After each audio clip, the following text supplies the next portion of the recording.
بسم اللہ الرحمن الرحیم۔ السلام علیکم۔ وہ پابندی سے 5 وقت کی نماز پڑھتے تھے۔ نہ صرف وہ مالدار تھے بلکہ ان کا دل بھی بڑا تھا۔ غریبوں اور بیواؤں کی دل کھول کر امداد کیا کرتے۔ کئی یتیم بچوں کی شادیاں بھی کروائیں اور انہوں نے حج بھی کیا ہوا تھا۔ پھر اللہ عز و جل کا حکم آ گیا اور 1973 کی ایک صبح ان کا انتقال ہو گیا۔ وہ با اخلاق اور بہت ملنسار انسان تھے، جس کی وجہ سے محلے والے مرحوم سے بہت متاثر تھے۔ لہٰذا ان کی وفات کی خبر سن کر افسوس کے لیے بہت زیادہ لوگ آئے اور ان کے جنازے میں بھی بڑی تعداد میں لوگ شامل ہوئے۔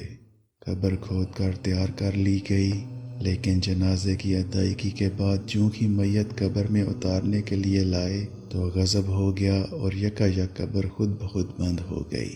یہ دیکھ کر لوگ حیران اور پریشان ہو گئے۔ کچھ لوگوں نے گمان کیا شاید قبر ٹھیک طرح تیار نہیں کی گئی تھی، لہٰذا دوسری دفعہ قبر تیار کی گئی، لیکن جب میت کو قبر میں اتارنے لگے تو اچانک پھر قبر بند ہو گئی۔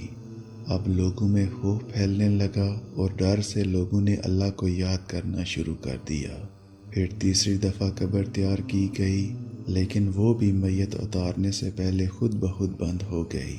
آخرکار چوتھی بار تیار کی گئی قبر میں میت کو دفن کر دیا گیا۔ تدفین کے بعد لوگوں نے فاتحہ پڑھی اور اپنے گھروں کو لوٹنے لگے، لیکن ابھی چند ہی قدم چلے تھے کہ ایسا محسوس ہوا جیسے زمین زور زور سے ہل رہی ہے۔ لوگوں نے بے ساختہ پیچھے مڑ کر دیکھا تو ایک ہوش اڑا دینے والا منظر دیکھا۔ قبر میں دراڑیں پڑ چکی تھیں، اس میں سے آگ کے شعلے اور دھواں اٹھ رہا تھا اور قبر کے اندر سے چیخو پکار کی آواز بالکل صاف سنائی دے رہی تھی۔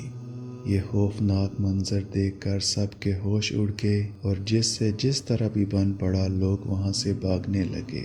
لوگ حیران اور پریشان تھے اور سوچنے لگے بظاہر نیک، سخی اور با اخلاق انسان کی آخر ایسی کون سی خطا تھی جس کی وجہ سے یہ اس قدر ہولناک قبر کے عذاب میں مبتلا ہو گیا۔ تحقیق کرنے پر اس کے حالات کچھ یوں سامنے آئے۔ مرحوم بچپن ہی سے بہت ذہین تھا اور اس کے ماں باپ نے اسے اعلیٰ تعلیم دلوائی۔ جب اس نے خوب پڑھ لیا تو کسی طرح بھی سفارش یا رشوت کے زور پر اس نے ایک سرکاری محکمے میں ملازمت اختیار کر لی۔ اسے رشوت کی لت پڑ گئی۔ رشوت کی دولت سے اس نے پلاٹ بھی خریدا اور اچھا خاصا بینک بیلنس بھی بنا لیا۔ اس شخص نے اسی سے حج بھی ادا کیا اور ساری سخاوت بھی اسی حرام مال سے کیا کرتا تھا۔ اے ہمارے رب، ہمیں اپنے سیدھے راستے پر رکھنا، آمین۔